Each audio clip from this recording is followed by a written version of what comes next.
For Family by Nanook888. Chapter 20. From the Ashes. What started as a creeping, slinking sense of unease that had prickled at the back of her neck at having uncovered classified medical logs of her parents had morphed into a full-blown revulsion at the data contained within. With her stomach churning, Mara plowed through extensive research data spanning the first 7 years after the Emperor had brought her into Imperial Center. Her parents, suppressed under an induced coma as fetuses were engineered to fatal extremes. Clones of Mara herself genetically tampered with and their premature deaths. Page after page of detailed medical notes on unnatural genetic experimentation until the parents' deaths during a particularly invasive procedure done wrong. All in the name of creating the ultimate servant for Palpatine. Her stomach heaved particularly violently and she vomited all over the terminal. Your parents, they died a terrible, unnatural death, Mara. He's using you. Everyone is a tool to him. Especially you. Knees buckling, she collapsed in a heap on the floor, tasting bile. She dropped her head, hands knotting in her hair as Skywalker's words echoed in her mind. But she didn't fight it, not this time. You deserve better, Mara. You've had no one but Palpatine to guide you since you were young, and you're not to blame for that. But you need to choose your own path now. A sob wrenched free as she broke apart. Her deeply entrenched loyalty to the Emperor had just been brutally and irrevocably severed, and she clung to the counsel offered her by a Jedi. Unbidden and unwelcome at the time, but the only lifeline now left to her. But her soul-searching was interrupted as the Emperor's presence burst into her mind, and she gasped at the abrupt intrusion. Her vision was superimposed with the face of a man wearing Vader's suit, who for a moment she thought was Skywalker from the blue eyes. But the face was older, too angular, and then she saw Skywalker in the background, staring in unconcealed horror with the princess beside him with a similar expression, before the Jedi grabbed her and ran. Mara's view dropped as Palpatine's eyes swung down and took in the sight of his own lightsaber piercing through Vader's and embedded deep through the life support chest armor. You will kill Luke Skywalker. The Emperor's insane rage flooded through to Mara, and she was entirely overwhelmed. Blackness encroached, but it was Skywalker's soothing whisper that was her last conscious thought. You have a great capacity for life, Mara. I'm here for you if you ever decide on another way. They clung to each other as the force of the explosion blazed over them, which was followed immediately by a blustering blue storm. Luke huddled over Leia and shielded them as much as he could with the Force, straining to maintain his connection amidst the agony of his grief. He wasn't aware when exactly the quiet descended, only becoming conscious of his surroundings through the persistent tugging as Leia pulled free of his arms. Eyes wide, she peered around the curve of the elevator shaft. All around them, the formerly pristine black floor and polished duralloy walls were tarnished by the intense blaze from which Luke had succeeded in protecting them. And at the far end of the throne room, there was nothing. Nothing at all. No throne, no viewport, not even the steps.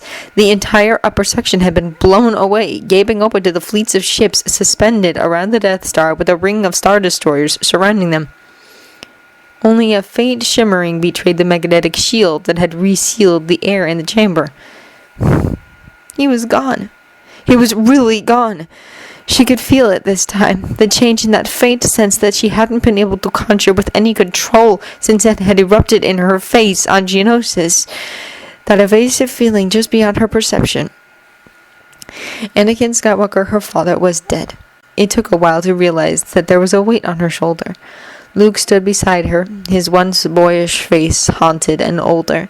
She turned into the circle of his arms and buried her face in his shoulder, let her tears fall. She couldn't have stopped them if she'd tried. Golden Red squadrons and their Imperial counterparts swooped around the large breadth of space around the reactor core, remaining on alert as they carefully avoided each other. They had stopped firing following Pitt and Straig's orders, but they remained tense and nervous. Flying past each other without shooting ran against every instinct on both sides. Keeping the line open to Wedge, Lando connected to Riken's comm. What's going on out there? Jet has arrived with one heck of a fleet of Star Destroyers and enforced a ceasefire, came the quiet response. Must be pretty crowded out there. The number of warships was ridiculous to begin with. I wouldn't be surprised if Naboo wobbled from the combined mash, I swear, Rankin said. Akbar's updating Piet now on where we stand. Which is? It seems that the Defiance, self-destructing against the super laser dish, caused enough damage to the outer firing mechanism to prevent it from destroying Naboo. Rankin's relief was palpable. And the Emperor? Wedge asked. Rankin paused. There's been no word from Skywalker, but Madine's last report confirmed that Princess Leia was safe and well. Noom suddenly chattered away in his rolling tongue. What? You sure? Lando exclaimed as he swept past a formation of TIE defenders. That's impossible! Noom was emphatic, chattering rapidly as he waved at his scan readings and at the reactor core in the center of the cavern, formed like a giant stalactite and stalagmite column. Unlike a minute ago, however, it was now pulsing and glowing ominously. Lando cleared his suddenly very dry throat. General Wycam, we have a problem. The damage to the firing array might mean the composite beam's not going anywhere, but as far as we can tell, the super laser charged up again through the 8 tributary beams. We're getting massive readings off the reactor core from the backup in power. We need you to confirm the data we're about to send you. Noom was already completing the transmission to Home 1, where the technicians immediately pounced on it. Seconds later, Akbar's raspy, urgent voice came over the comm. General Calrissian, the hypermatter core has reached supercriticality and should have gone over. How has it not exploded? R2 unexpectedly found himself grateful for the royal guard who'd bashed him with the sun bowl. It seemed to have dislodged an old fragment of data that he'd not detected in his vast memory banks, an old encryption algorithm that he and Anakin had created together during the Clone Wars to safeguard secure transmissions. It was unique in that the algorithm comprised several organic elements, which often baffled inorganic processors. Returning to the super laser programming, he analyzed the encryption in this new light and immediately detected the similarity. Arthur didn't know whether Palpatine had obtained it during the Clone Wars or if Anakin as Darth Vader had given it to him at some point, but that was irrelevant. All that mattered was that he could now adapt it and put the scrambled coding to order. Plugged into the super laser controls, R2 knew from the power backing up from the super laser's last charge that something had blocked the composite beam from being released. By his calculations, the main reactor should have gone supercritical and exploded, but clearly something was preventing that. He had his suspicions what it was, but he didn't want to bank on it being able to contain the critical core if the super laser attempted to fire again. It was with a strangely human-like sense of relief that he managed to decode the encryption and shut it down just before the next charge was triggered, and also reprogrammed and rescrambled the super laser to make it incredibly difficult for anyone else to hack it and activate it again. He trilled deliberately pitched high so Madine might understand. The general headed over immediately. You've done it! Arthur chirped again and rocked backwards and forwards in an imitation of a human nod for good measure. Brilliant, R2! Madine turned away to speak to his comlink. Arthur swiveled his head to scan the room. He registered that the others had managed to secure the area, although only Madine, Han, Chewie, and 4 others remained standing. Just as R2 considered how to communicate to the general that they needed to leave the Death Star with all haste, Madine began shouting from the other side of the room, having finished speaking with Akbar. We're moving out. Evacuate the Death Star. One problem solved. Now the other, Han raised in a second later. Where's Leia? When a sharp screeching of metal resounded through the wreckage of the throne room, it was only from the instinct to protect Leia that Luke still had enough forethought to grab his lightsaber and activated it. He pushed her behind him. Great, you're both okay.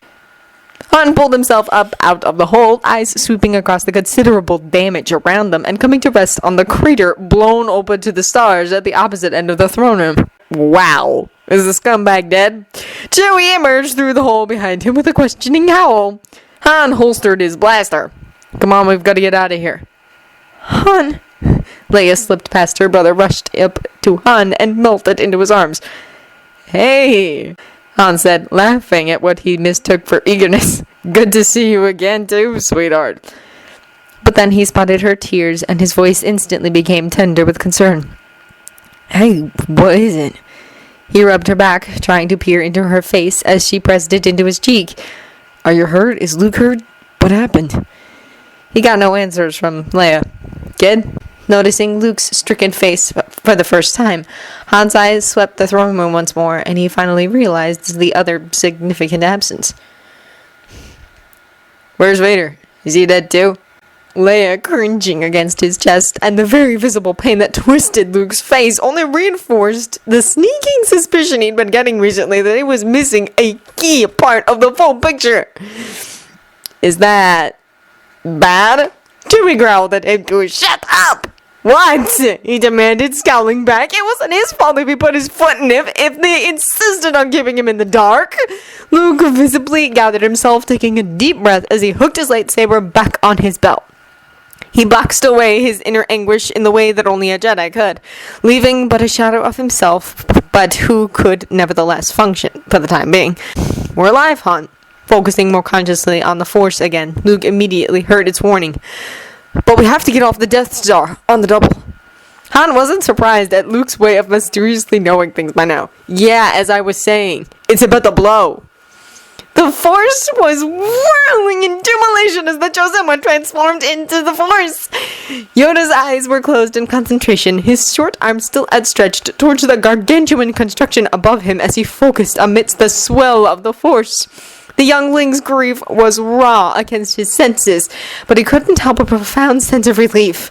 Leia's increasingly dark emotions had been a point of concern, but that had now seemed to pass. No longer was she broiled in anger and fear. He didn't rejoice in her suffering, but for the sake of the future of the galaxy and for her own, he was glad of the pureness of her grief. There was a dangerous fizz at the forefront of his mind, and he drew further on the Force to fortify the containment shield that he maintained around the reactor core. He was strong with the Force, but his physical body weakened with every second that passed, and when the time came for him to follow Anakin into the netherworld of the Force, the massive power of the reactor core would break free. He was considering how much longer he could afford to give the younglings when Luke's presence brushed his mind. Master Yoda? Yoda's reply was brisk, necessarily so. Go to Master, quickly! And you? My time this is. Already know this you did. A pause. I did, but it's still not easy to bear. Fresh with the passing of his father. Luke was doing well containing his grief, but his control could only take so much. Transform into the Force, I will.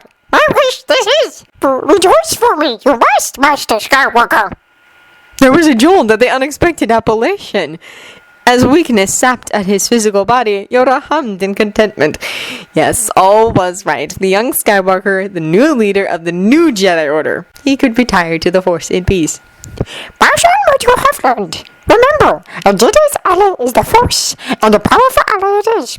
Go now. Not much longer do I have. The others you must save. A tendril of sorrow escaped Luke's control, but his tone remained determined. I will. May the Force be with you, Master Yoda. The Force is with you, Master Skywalker. Yoda returned, deliberately rephrasing the age-old maxim. He gently but firmly shooed young Skywalker away from the mental link and drew on the last reserves of strength to maintain the shielding around the reactor core for as long as he could. 4,000 shuttles and dropships swarmed around the Death Star, ferrying 2.5 million officers, troops, and technicians indiscriminately to Star Destroyers and Alliance cruisers alike in the largest mass evacuation in living memory. Suspicion and tension remained rife, but with Piet enforcing the ceasefire and the Imperials' vested interests in saving their own lives, old prejudices were necessarily put on hold, and there were few incidents, even when the numerous warships were crammed full to bursting, and Alliance and Imperial soldiers stood shoulder to shoulder. The recently appointed Grand Admiral turned as the doors hissed open, and a young man he'd previously only met via HoloLink stepped in. By mutual agreement, each side had sent a dignitary to the flagship of the other, and while Commander Jorgerod was received on Home 1, Skywalker had elected himself the Alliance representative to attend the Executor. Piet was secretly glad of the opportunity to properly meet his commander's son. Dressed in close-fitting black attire with a lightsaber clipped to his belt, Piet was immediately struck by the incredible blueness of Skywalker's eyes that locked onto him from across the bridge. Even during their initial conversation in holographic form, Skywalker had seemed to read his innermost thoughts with a single look. But now that the Jedi was standing there in the flesh, the air of otherworldliness about him, a sense of being extraordinary and somehow more than human, was intensified 100-fold. Piet unconsciously straightened his posture a little, standing more to attention as Skywalker glanced around the bridge that his father had commanded. Wide eyes in the twin crew pits followed the young man as he crossed the command walkway, not only from the exceptional sight of a Jedi walking freely on the Executor's bridge, but from the sheer presence of the man that they could feel even if they couldn't have named it. Piet waved away Admiral Chiranio and Commander Garant at his elbow and the stormtroopers escorting Skywalker, who were acting more as though they were guarding a prisoner, and waited alone by the forward viewports. There was little privacy to be had on the bridge, but here afforded more than most. As Skywalker approached, Piet noted the angry red wound carved high on his right cheek. In Piet's opinion, the battle wound lent him a dangerous edge. As Skywalker drew up alongside him, Piet bowed in a deliberate show of respect. The Jedi knew how Piet felt. It was more for the benefit of the crew than for the young man. "Welcome aboard the Executor, Master Skywalker," he greeted loudly enough to be heard across the bridge. True enough, Piet didn't need to be force-sensitive to pick up on the surprise that rippled along the rows of operators at his affording Skywalker the sort of deference only reserved for those of highest rank, and with Piet's newly elevated position, where only the Emperor and Lord Vader were considered his superiors, and the Grand Vizier his equal. It was high distinction indeed. I had no idea what to make of it. "Thank you, Admiral," Luke said, nodding back. "Or should I say, Grand Admiral?" Piet gave a small shake of his head to dismiss the matter. It wasn't important. He glanced at the Death Star and dropped his voice. "I could not contact Lord Vader. Our matters concluded." He didn't know Skywalker well enough to have seen past the mask until now, but he didn't miss the strain betrayed in that young face at the mention of Vader. Skywalker blinked, turning away briefly. When he replied, equally quietly, his mask was securely back in place, and he was clearly maintaining a level tone through great exertion of will. "He gave his life. The deed is done." Piet was genuinely saddened to receive that news, and felt an unexpected pang. But as he regarded Skywalker bearing the fresh grief of his loss with admirable strength and self-discipline, he also had an appreciation of how fortunate Lord Vader had been to have reconciled with his son before his death. "I'm so sorry," he offered, quietly but with great feeling. As those bright eyes met his gaze, he knew the Jedi had understood the depth of his sentiments. "Thank you," Luke said softly. He took a deep breath, then squared his shoulders and glanced out of the vast viewport at the Death Star. He stared intently for several seconds, seeing and hearing things that only he could perceive, before he turned back to the Grand Admiral. "It's time to withdraw all ships, sir. The Death Star will explode in moments." In the same way that Piet had trusted when Lord Vader simply knew things, he didn't question Skywalker now. This last had been spoken loud enough for Chiranio and Garant to overhear. And both were perplexed as to why Piet and Skywalker both addressed each other as though the other held higher rank. But as soon as Piet nodded to the commander, Garant's training kicked in, and he was efficient in giving the signal across all 4 fleets milling around the battle station.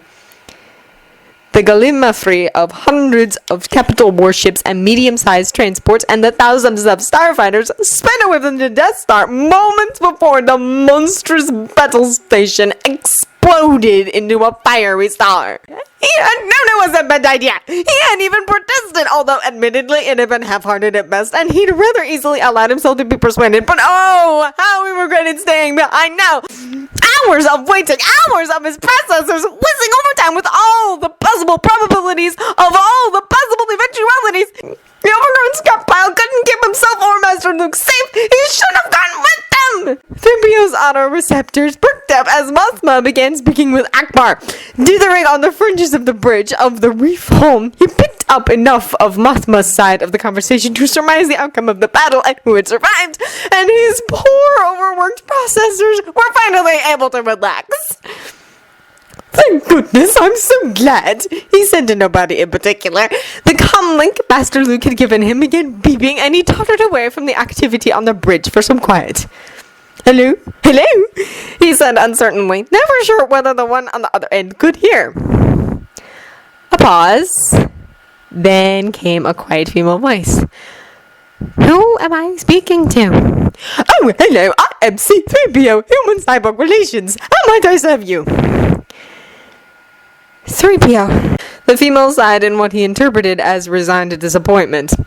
Although he did find a lot of human behavior rather perplexing, so he might have been mistaken. Right, 3PO, you'll have to do. I have a vital message for Mothma, so listen very, very carefully. And listen, he did. And as he listened, his internal processors became extremely agitated all over again. Oh my, Chief Mothma, Chief Mothma! He hurried over to the startled Alliance Commander-in-Chief right through the equally startled crew as fast as his clumsy legs could carry him. We're in grave danger! There are 20 V1 thermal detonators charged throughout the reef home! We're doomed!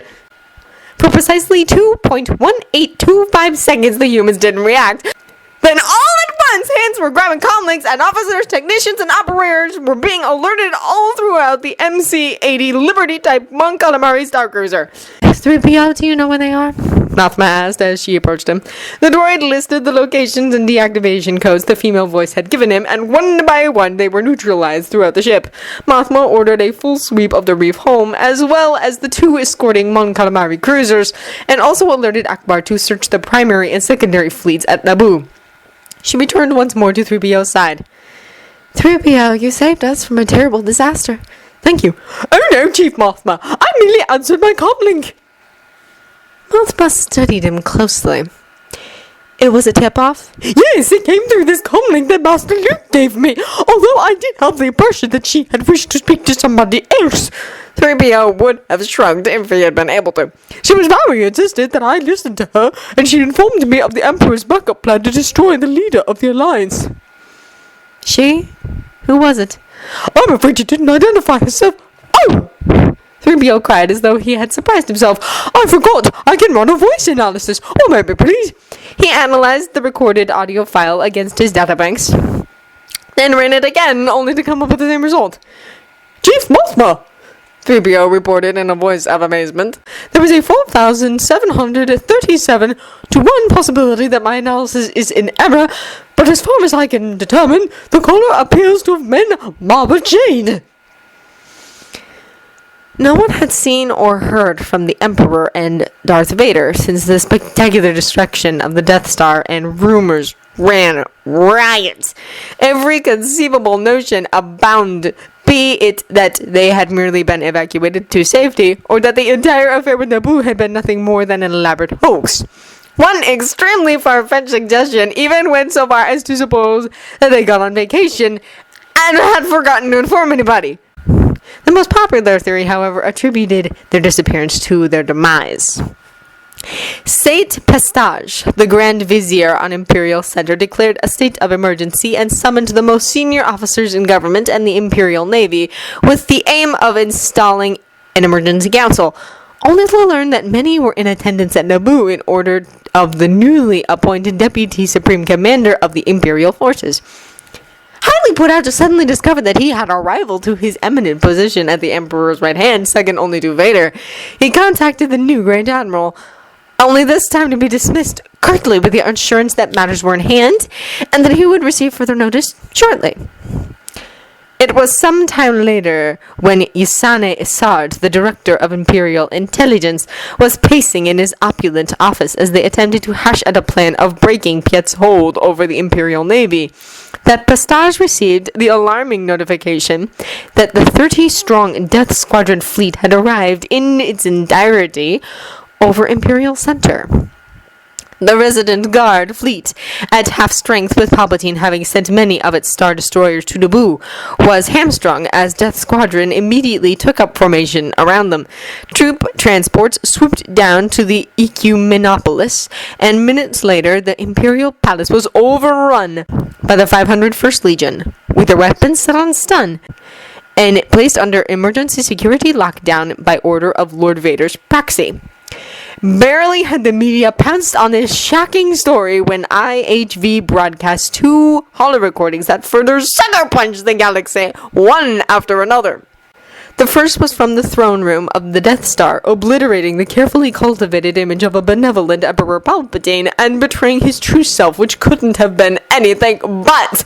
On the contrary, the rebels Luke Skywalker and Princess Organa, who had always been depicted as inciting war and disorder, were now seen defending Naboo and other planets from Palpatine's callous disregard for life. In a matter of seconds, it turned the collective view of the Civil War completely on its head.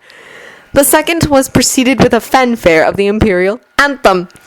At its conclusion, the Imperial emblem was replaced by the instantly recognizable mask of Darth Vader, and his deep rumbling message rendered quadrillions of people speechless in homes, shops, ships, government buildings, and public spaces right across the galaxy. Citizens of the galaxy, I record this message as I travel to the Death Star in a bid to prevent Emperor Palpatine from destroying Naboo.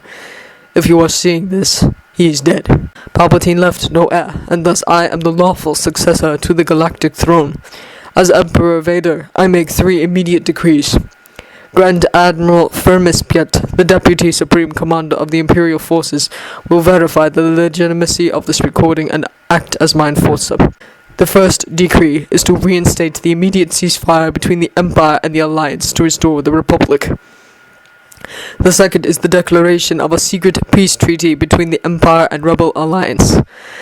Separate negotiations were undertaken covertly by myself and the Rebel Alliance in parallel with the public talks at the Nabooian capital of Theed. These secret terms will now be made public and implemented verbatim and with the full weight of Imperial law with immediate effect. This will serve as a temporary measure until a more lasting peace is forged. As for the third, those of you old enough to have lived before the Clone Wars will remember a time when the Jedi Order stood as the guardians of peace and justice in the galaxy, before history was fabricated and the Jedi were unjustly vilified and persecuted. For 23 years I aided my Dark Master Palpatine in ruling the galaxy in fear. But no more. It is time to end the dark days of the Sith. Time for a new beginning for the galaxy. And so, as my third and last declaration as Emperor, I hereby relinquish the galactic throne to my heir and legal successor, Master Jedi Luke Skywalker. This is my last address as Darth Vader. May the Force be with you, Emperor Skywalker.